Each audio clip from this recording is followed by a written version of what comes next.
Hi guys, welcome back to the channel. I'm Office Bloke Daz. I'm Office Bloke Mike. Here we are, the Super 2. Indeed. As we like to be known now. Dynamic duo. Yeah. Yeah. Batman and... No. It's not going to work, is it? No. Hey. I'll have to think of two superhero names. Hey, yeah, two that go together nicely. Fat Man and... That's too... Need something new, don't we? Yeah. You could have Fat Man and Robin, I suppose, couldn't you? Yeah, but I'm not Robin, am I? I walked right into that one, didn't I? To be fair, I mean, it's my own fault. Anyway, donut operator. Yeah. Do you like donut? Yeah. Yeah. Indeed, He's yeah, really good. some of the footage that he puts out on here, he's yeah. You know, goes to show what the police go through, doesn't it? Oh, so many incidents over the year, isn't there, in the States, you know. Yeah. Around the world. I watch all the police shows over here. And I tell you what the police go through over here. I know, you think, how do they, sometimes they keep so calm, don't you? Think, how do they do it day after day? Watching one last night, and he pulled over he pulled over a group of motorcyclists. Yeah. And one of them jumps off his bike and goes, flies at the cop, pushes him into the road and goes, "What are you doing, you idiot? You almost run me over." And I'm like, speak to a cop like that, you know what I mean? And shoving him into the road as well. I'm like, and then at the end. Is that over here? Yeah. No charges were given. Really? And I'm like, I know. What's the point? When anything starts in the whole world with Florida man. Florida. Yeah. You know it's going to be good, don't you? It will indeed. You know it's going to be a bit crazy. Yeah. Florida man versus entire SWAT team. Donut operator. Let's get into it. Come on. It's please come out. Come out with your hands up. Come out with your hands up.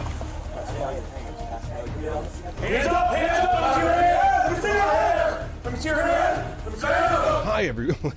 Hi everyone, Donut here. I might sound a little different because I'm f***ing sick again. At first I thought it was because someone gave me the coof or the flu or something when we went to those 4 completely sold out unsubscribed podcast shows with you amazing people watching them. We did a meet and greet and met like 150 people at each show. And then a couple days after getting home from that, we had the biggest range day of all time. But no, it was not the coof or the flu that f***ed me up. It was tree cum. I didn't realize all the cedar here in Texas just dropped, and I didn't know I was so susceptible to tree jizz. Those damn trees gave me such a big facial that it gave me a sinus infection and f***ed my whole body up. Anyways, today we're going to be talking about one man who thought he could take on an entire SWAT team. That's never a good idea, and especially not where this shooting is located. That's Florida. So he was taking on a team full of Florida mans. This looks like something out of an action movie. It's one of the most action-packed shootings I've ever broken down. Speaking of Florida, if you take your kids to Disney World, you're going to spend a bunch of money and you're going to be in a lot of debt. That's why our sponsor for this video is PDS Debt. The economy is in shambles. Milk is expensive. Gas is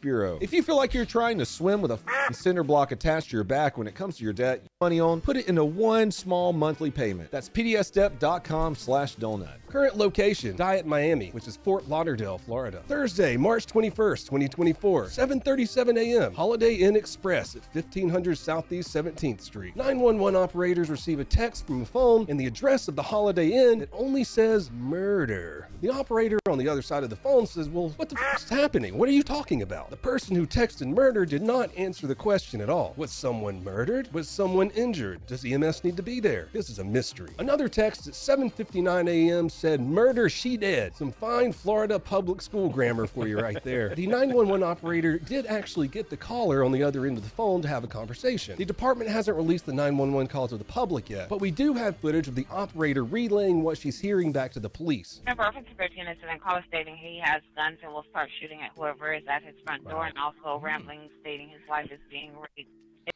One thing I love about the USA is they don't fuck about when it comes to things like this. Oh no, send the boys in, don't they? They send the proper teamed up, aren't properly they? tooled up, and they're ready to go out, and they don't mess about. Yeah, and they all look out for each other's back, don't they? Yeah, absolutely. It's we just had a murder that's just happened recently, and it's fucking took them like 3 days to find the guy. Yeah, and then when they get him, it's like, just come with us. They actually found him now. Found him. The one that's in Bradford. Right. Okay. They found him. I think in I want to say someone in Chester got arrested. I think they found him Oldham or Bradford. Yeah. Right. One of them two. Yeah. It's going to be the Holiday Inn Express in Collar State. He sees a therapist and no additional. He's stating he has fully automated and 3 handguns with him, and he will shoot, and states he hears his wife struggling. She's being raped. 314 caller stating he is not afraid to kill anyone. And just units 14 caller stating he sees the door moving now and is about to shoot, stating if he sees the door move, he will shoot. Caller is speaking with someone in the background and is also rambling for the call taker, who is still landline. Caller states he has a 9mm in his hand and another on the bed. There's a lot of information here, so let's break down what you said real quick. There's a man in a hotel room claiming he has an automatic what? A fully automatic weapon. So not only is there an armed and dangerous man in a hotel room, he's inferring he has killed or severely wounded someone in there, and if anyone tries to enter, he's going to kill them as well. Also, he mentions he can hear his wife being R-worded. Yeah, like that's anyone going to R her. Which add to its own level of concerns for these officers. Now it kind of sounds... trees. Now it kind of sounds like a domestic where someone's already shot, quite possibly murdered. That's a hot call, boys. The caller also said to be talking to someone else in the room and rambling to himself, so officers responding now have another level of concern for anyone who might be in there with him. If he's rambling and he's flarting him in, then there's probably meth involved, or some of that synthetic that makes you eat people's faces. That's happened twice in Florida now. At 8:40 a.m., the officers go to the 6th floor and stage outside of the room where the suspect is inside to try and negotiate with them.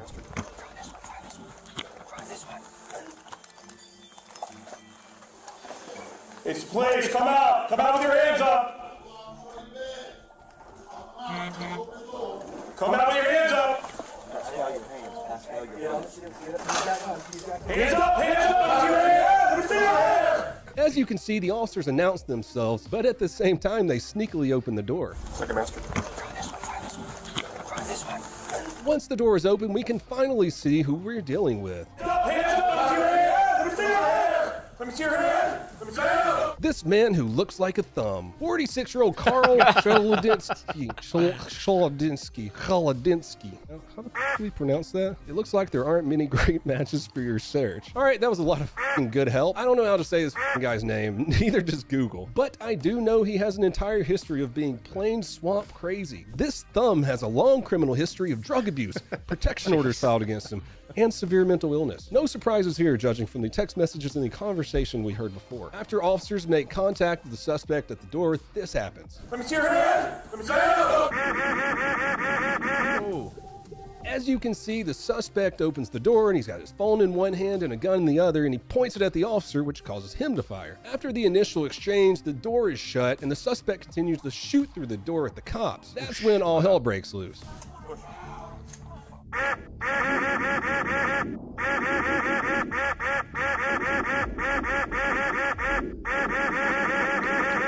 Wow.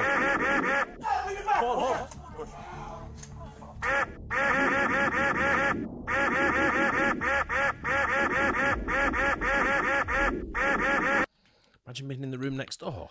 I know, yeah. So what's going on next door? Well, and also some of these rooms, like especially like hotels, the walls aren't particularly thick, are they? And you can get bullets going straight through as well, can't you? Interconnecting rooms as well. Interconnected as well. So yeah, you'd be absolutely terrified, wouldn't you? The amount of shots that they're firing even if you're upstairs, anywhere in that hotel. Wow.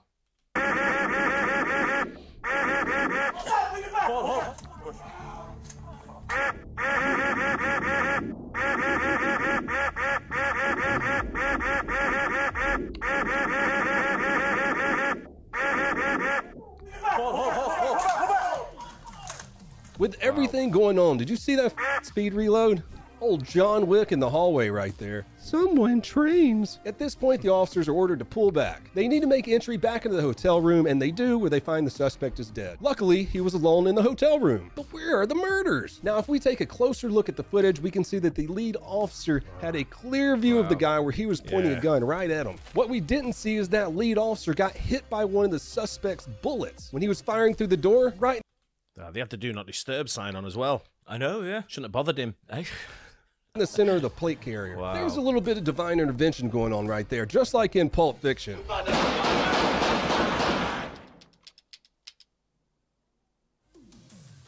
Thank God that officer had that flashlight and a nice little plate behind it. Wow. I'm good. Caught the plate.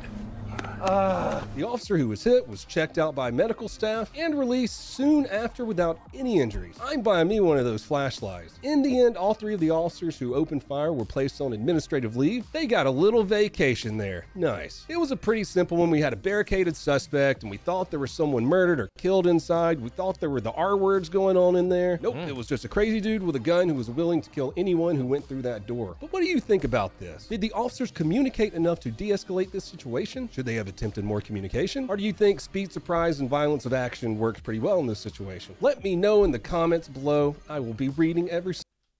Wow, I think it's he pointed a gun at him.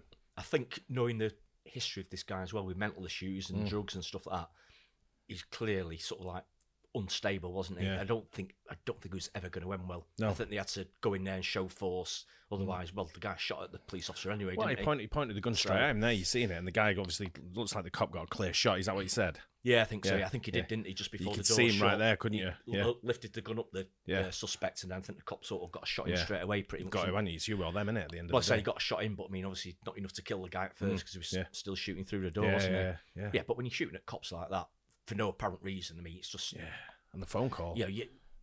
Say there was issues going on in the Yeah, and he's in the got hotel. guns and he's like to kill anyone. So I was watching some video footage the other day of Philadelphia. Then all these walk around sort of things in Philadelphia. Yeah. And there was one where he went down a certain space and there were a certain area. There was people taking what's they call trank, which is like a horse tranquilizer and what's it called? Fentanyl. Fentanyl. Yeah. And apparently it's got that same sort of like reaction as spice, but on a bigger level. Oh, really? So it's like making people like zombified. Yeah. Sort of thing. And I'm wondering if a lot of this has got sort of like to do with it as well. Like it's obviously going to be a cheap drug. Absolutely. Sort of thing. Yeah. It's just going to sort of like mess your head up into bits. A lot of it will probably be down to drugs. You know, a lot of it is, isn't it, when you've got people like this? I know the guy had mental issues as well, but probably some of that was down to the drug abuse as well. Yeah. You know, it can really get into your brain and really damage you, can't it? So Tough though, right? It's end of time for him anyway. Yeah. Wow. Tough one. But, yeah. I hope you guys enjoyed it. Don't forget to like and subscribe. We'll see you on the next one. Cheers. Cheers.